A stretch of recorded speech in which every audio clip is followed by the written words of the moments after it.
দিয়ে কেউ কিনো না। সামনে কালীঘাটের সামনে আরও মন্দির আছে, আরও মিষ্টির দোকান আছে, ওই দোকানের সামনে দিয়ে তোমরা পারলে কিনো। আর এই কচুরিগুলো কি বাজে খেতে, তোমাদেরকে কি বলবো। আর এই পেয়ারাগুলো তোমরা কেউ নিও না, একদমই ভালো না, বাড়ি এসে বুঝেছি। তো যাই হোক, একটা 10 টাকা করে পিস নিয়েছি, আমরা 10টা করে নিয়েছি, 100 টাকার মিষ্টি নিয়েছি। ভেবেছিলাম যে ভালো হবে পেয়ারাটা। তো যাই হোক বন্ধুরা, বড় দোকান বলেই ঢুকেছি, ভালো দোকান। তোমরাও কিন্তু আমার মতন কেউ ভুল করো না। তো চলো সামনের দিকে এগানো যাক। আমি আবার একটু ক্যামেরাটা ঘুরিয়ে নিয়েছি আমার দিকে, যেহেতু আমি ক্যামেরা ধরার কেউ নেই। আর আমি ক্যামেরা স্ট্যান্ডটাও নিয়ে যাইনি, কারণ অত ভিড়ে আমি স্ট্যান্ডটা কী করে আমি ধরবো। আর কালীঘাটে চোর ছাচর ভর্তি, কোথায় কী হয়ে যাবে, তার জন্য বাবা নিজের সাবধান নিজের কাছেই রাখি। তার জন্য আমার নিজের ফোন, আমি নিজের হাতেই ক্যামেরা করেছি। আর ভিডিওটা কেমন লাগলো অবশ্যই জানিও। আমার বিপত্তারিণীর ব্লগগুলো, ছোটো ছোটো ব্লগগুলো। আর এই দেখো কত শিব ঠাকুর দেখেছো, এখান থেকে একটা কিন্তু শিব ঠাকুর কিনেছি, 350 টাকা নিয়েছে। সেটা আমি কিনিনি, আমার দিদি কিনেছে। আর শিব ঠাকুরের সাথে নন্দী কিনেছে, তার সাথে একটা পাথরের বাটি কিনেছে। আমি কালীঘাট থেকে সেমন কিছুই কিনিনি, কারণ শরীরটা ভালো না।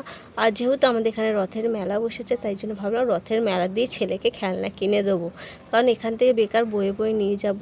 তার মধ্যে আমার ছেলেও আছে আর আমার দিদির ছেলেরাও আছে, তাই জন্য আমি আর কারোর জন্য কিছু কিনিনি। তো কোনোরকম পুজো টুজো দিয়ে, শরীর যেহেতু ভালো না, এসছি একমাত্র দিদির জন্যই। দিদি বলছিল যে একসাথে যাই পুজো দিতে, তাই জন্যই গেছি। তো প্রত্যেকবারে ননদের সাথে, প্রত্যেকবারে কি 2 বছর হয়তো ননদের সাথে গেছিলাম, এবছর নিজের মায়ের সাথে আর দিদির সাথে গেলাম। আর ভালোই মজা হয়েছে নিজেদের লোকের সাথে গিয়ে। তো যাই হোক বন্ধুরা, সবার সাথেই মজা হয়, তবুও নিজেদের লোকের কাছে যে আবদারটা করা যায়, সেটা তো আর অন্য লোকের কাছে আবদার করা যায় না, তাই না। যেটা আমি পয়সা দিইনি, সেটা মা দিয়ে দিয়েছে, দিদি দিয়ে দিয়েছে, যেহেতু আমি ছোটো বোন। আর আমি ঠিক বললাম কি ভুল বললাম অবশ্যই আমাকে জানিও। আর আমার ব্লগগুলো, ছোটো ছোটো ব্লগগুলো একটু দেখো, অনেকটাই বড় হয়ে যাচ্ছে জানি, কিন্তু কিছু করার নেই। আরও ভিডিও আছে তোমাদের সাথে, পরে আমি আবার শেয়ার করব। তো দেখতে থাকো আমার ছোট্ট ছোট্ট ব্লগ। আর এই দেখো কত সুন্দর সুন্দর আর আজকের এই 2 দিনই কালীঘাটে ইনকাম ভালোটা হয় ভালোভাবে। আর এই মা তারার দর্শন আমাদের সঙ্গে সঙ্গেই। আর এখানে আমাদের মাননীয় মুখ্যমন্ত্রী যে ছিল, মানে আগাম যে ছিল, সেই এই ব্রিজটা করেছে। আর আমরা এখানে পুজো দিয়েছি, এখানে পুজো দিয়েই আর তারপরে চলে গেছিলাম ঘাটের দিকে। তারপর বড় বাবার পুজো দিয়েছি এখানে। আগে ফার্স্টে আমরা বিপত্তারিণী মাকে পুজো দিয়ে বিপদ কাটিয়ে তারপরে আমরা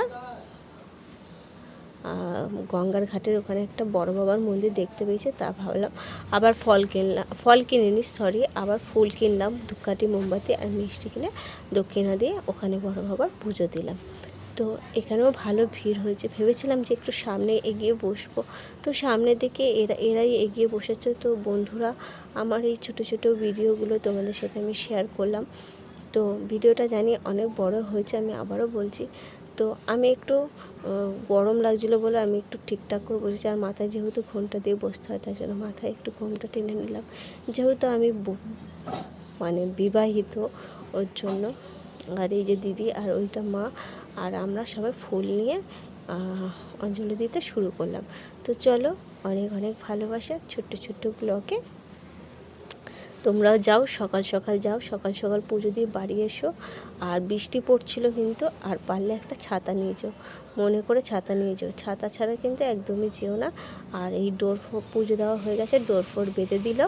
আর ডোর বাঁধা হয়ে গেলেই আমরা চলে গেছিলাম গঙ্গার ঘাটে। আর মায়ের দর্শন তো করতে পারিনি, বাইরে দিয়ে মায়ের মন্দির দর্শন করে আমরা নমস্কার করে